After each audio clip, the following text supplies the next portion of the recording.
Drawing muna native na manok na may papaya at dahon ng sili. Nagkatotoo din. Hehe.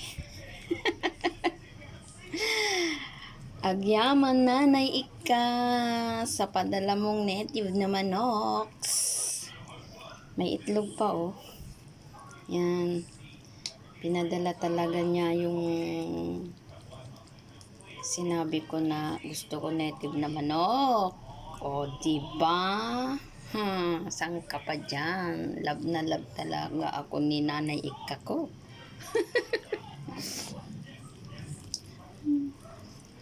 Yun. Ready to serve.